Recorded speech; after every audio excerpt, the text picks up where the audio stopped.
12 বছর পরে আবারও এক হয়ে গেল রাঙা আর একলব্য। হ্যাঁ বন্ধুরা, এমনটাই দেখা যাবে। তাই সম্পূর্ণ জানতে ভিডিওটিতে লাইক দিয়ে চ্যানেলটি সাবস্ক্রাইব করে দেখতে থাকুন। গল্পের শুরুতেই দেখা যাবে রাঙার গাড়ির সামনেই হঠাৎ করেই পড়ে একলব্য। তখনই একলব্যকে অভিমন্যু বলে, আপনি শুনতে পাচ্ছেন? শুনতে পাচ্ছেন আপনি? তখন জল এনে একলব্য চোখে মুখে ছেটালেই একলব্যর জ্ঞান আসে। তখন একলব্যকে দাঁড় করিয়ে অভিমন্যু বলে, আপনি কোথা থেকে এসেছেন? আপনি বুঝতে পারছেন আমার কথা? তখনই একলব্য নিজের পকেট থেকে একটা চিরকুট বের করে দেয়। তখন অভিমন্যু দেখে একটা ঠিকানা। তারপরে রাঙাকে বলে, চলো, ওনার বাড়িতে নিয়ে যেতে হবে। এই বলেই গাড়িতে উঠে পড়ে। ওইদিকে রাঙা একলব্যকে একটুও চিনতে পারে না। আর একলব্য রাঙার দিকে একটুও তাকায় না।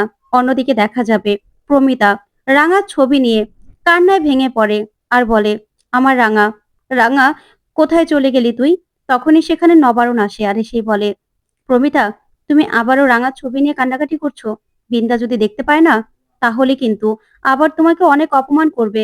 কেন তুমি এরকম অপমানিত হও বলো তো বারবার করে? আমি তো তোমাকে বললাম রাঙা আর ফিরে আসবে না প্রমিতা। তাই বিন্দা এখন তো আমাদের বাড়ির সবকিছু নিয়ে গেছে। এই বাড়ির করতেই তো ওরা। আমাদের হাতে তো আর কিচ্ছু নেই। কেন তুমি চেঁচে পড়ে অপমানিত হবে বলো তো?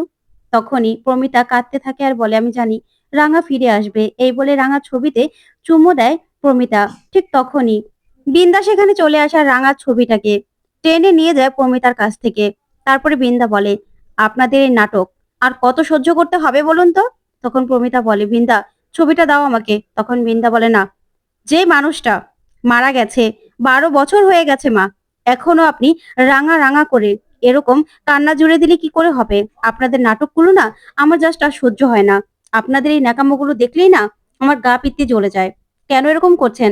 রাঙা না মারা গেছে। রাঙা যদি বেঁচে থাকতো না, এই কয়েক বছরের মধ্যে অন্তত ফিরে আসতো। তাই এখনো সময় আছে, আপনারা মেনে নিন যে রাঙা মারা গেছে। আর বাবা, আপনিও তো মাকে একটু সামলাতে পারেন। এসব ন্যাকামো আর কয়দিন করবে বলুন তো? একটু কাজকর্মও তো করতে পারে। এইভাবে বসে বসে রাঙার কথা না ভেবে কাজকর্ম করলেও তো স্বাভাবিক জীবনে আসা যায়। এরকম না আমি একদম সহ্য করব না। এখনো সময় আছে, মেনে নিতে হবে। ওই একলব্য মানসিক হসপিটালে আছে। কার জন্য আছে বলুন তো? রাঙার জন্যই তো আছে। আপনি যদি রাঙাকে ওর জীবনে না নিয়ে আসতেন, তাহলে তো আর এরকম কিছু হতো না। এই বাড়িতে আপনারা শুধু শুধু এইভাবে রাঙার কথা তুলবেন না। এই বাড়িতে আর কেউ রাঙার কথা তোলে না। এই বলেই রাঙার ছবিটা ছুঁড়ে ফেলে দিতে চাইলে প্রমিতা বলে, না বিন্দা, ছবিটা ফেলো না। তখন বিন্দা ছবিটা ছুঁড়ে ফেলে দেয় আর নিজের পা দিয়ে ছবিটাকে পিষতে থাকে আর বলে, রাঙার নাম এই বাড়িতে কেউ নেবে না। রাঙা এই বাড়িতে একটা বিপদ ছিল, যে আসার পর থেকে আমাদের বাড়িতে যত অশান্তি। তখন প্রমিতা কান্নায় ভেঙে পড়ে আর বলে, নবারণ, ছবিটাকে ওকে এরকম করতে বারণ করো। তখন বিন্দা বলে, এ সব কিছু আপনি ঘটিয়েছেন মা, আপনার জন্য হয়েছে। তখনই বিন্দার ফোনে ফোন আসে হসপিটাল থেকে। আর তখন বিন্দাকে বলে, হসপিটাল থেকে একলব্য পালিয়েছে। তখন বিন্দা বলে, কি কি বলছেন আপনি? একলব্য মানসিক হসপিটাল থেকে পালিয়ে গেছে? আপনারা কি করছিলেন বলুন? কি করে পালালো? তখন এই কথা শুনে বিন্দা চমকে যায়। ওইদিকে দেখা যাবে বিহু বাড়িতে আসে। তখনই দেখা যাবে ময়না ঝুমকে নিয়ে নিচে আসে। তারপরে দেখা যাবে বোমের বউ আসে আর এসেই বলে, মা, এখনই ঘুম থেকে উঠে আসলাম। তখন ময়না বলে, এখন ঘুম থেকে কে ওঠে? তখন বোমের বউ বলে, মানে আমি তো এই বাড়িতে এসে শুনেছি আপনিও নাকি এমন সময় ঘুম থেকে উঠতেন। তাহলে আমার শাশুড়ি মাকেই তো আমি ফলো করব, তাই না? তখনই ময়না বলে, হয়েছে হয়েছে, অনেক পাকা পাকা কথা শিখেছো। তারপরে বিহু বলে, ঝুম দিদি, তোকে কি দারুণ রাখছে রে। রাতুলদার কথা ভাবতে ভাবতে তুই তো আরো বেশি সুন্দর হয়ে গেছিস। তখন ঝুম বলে, তুই কি যে বলিস না বিহু, তোর না মুখে কিছু আটকায় না। তখন ময়না বলে, আচ্ছা পাঞ্চিরে ওরা কোথায়? মেয়েটাকে গায়ে হলুদ দিতে হবে তো। ওইদিকে তখনই বিন্দা আসে আর এসেই বলে, আচ্ছা, একলব্যর বউ ছিল না সাথে? তখন সে হসপিটাল থেকে বলে, ছিল তো, উনি ওনাকে খুঁজতে বেরিয়েছে। তখন বিন্দা বলে, ও বেরিয়ে যায় কি করে? তারপরে প্রমিতা বলে, আমার ভালো ছেলেটার কি হলো বলো তো? তখন বিন্দা বলে, শুনুন মা, আপনার ছেলে না ভালোই ছিল, কিন্তু আপনার জন্য এসব কিছু আপনার জন্য হয়েছে। আপনার ছেলে মানসিক হসপিটাল থেকে পালিয়ে গেছে। ওকে না খুঁজে পাওয়া যাচ্ছে না। আপনি যখন থেকে একলব্য জীবনে রাঙাকে এনেছিলেন, তারপর থেকেই না একলব্যর এই অবস্থা। আপনারা রাঙার নামটা যত কম নেবেন ততই ভালো। এই সবকিছু না আপনার জন্য হয়েছে। আপনি পুরো জীবনটা নষ্ট করে দিয়েছেন একলব্যর। তখন প্রমিতা বলে, না, রাঙা কখনোই খারাপ ছিল না, রাঙা ভালোই ছিল। তখন বৃন্দা বলে, আপনি চুপ করবেন? আপনাকে কতবার বলেছি রাঙার নাম একদম নেবেন না বাড়িতে। এখন একলব্যকে খুঁজে খুঁজে পাগল হতে হবে। ঠিক তখনই সেখানে বিহু আসে। আর এসেই বলে, বড় জেম্মা, কি হয়েছে? তখন বিন্দা বলে, আর বলিস না, তোর বাবা মানসিক হসপিটাল থেকে আবারও পালিয়েছে। তখন বিহু প্রচন্ড কষ্ট পায়। তখন বিন্দা বলে, এখন খুঁজে খুঁজে পাগল হতে হবে তোর বাবাকে? কোথায় চলে গেল কে জানে। ঠিক তখনই বিন্দাকে ফোন করে অভিমন্যু। তখন বিন্দা বলে, কে বলছেন? তখন অভিমন্যু বলে, আমি অভিমন্যু বলছি। আসলে একলব্য বসু, ওনার পকেট থেকে চিরকুটটা পেয়েছিলাম, ওনাকে আমরা পেয়েছি। উনি আমাদের গাড়ির সামনে এসে পড়েছিল।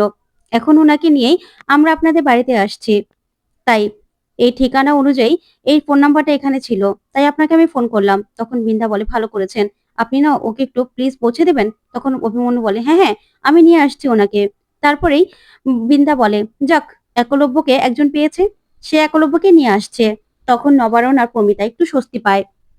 তারপরেই বৃন্দা বলে, বিহুমা, শোনো, আজকে তো গায়ে হলুদ, তাই তোমার জন্য অনেকগুলো ড্রেস আমি এনে রেখেছি। তুমি এক একটা প্রোগ্রামে এক একটা ড্রেস পরবে।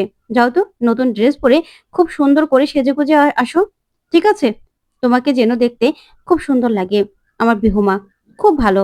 তারপরেই বিহু বিন্দাকে জড়িয়ে ধরে। তখন বিন্দা বলে, বিহু, মনে আছে তো? কালকেই কিন্তু ওই জনসভা হবে, আর তোমার কাজটা করতে হবে। সবকিছু গুছিয়ে রেখেছো তো? তখন বিহু বলে, জানি জেম্মা, সবকিছু আমি গুছিয়ে রেখেছি, তুমি চিন্তা করো না। তখন বৃন্দা বলে, ঠিক আছে। তারপরে বৃন্দা বলে, যাও, ওপরে যাও। ওইদিকে সবাইকে গায়ে হলুদের আয়োজন করতে পাঠিয়ে দেয় বৃন্দা। তারপর দেখা যাবে সবাই এক এক করে সেখান থেকে চলে যায়।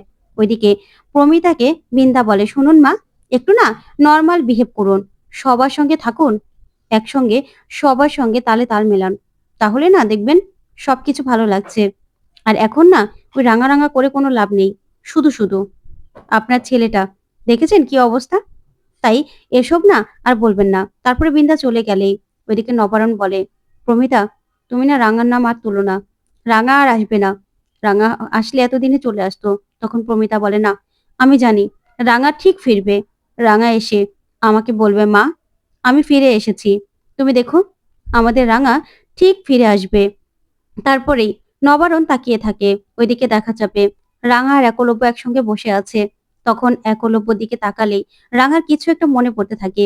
ওইদিকে একলব্য বসে আছে, তখন হাত কাঁপতে থাকে। তারপরে রাঙা একলব্যর হাতে হাত রাখে।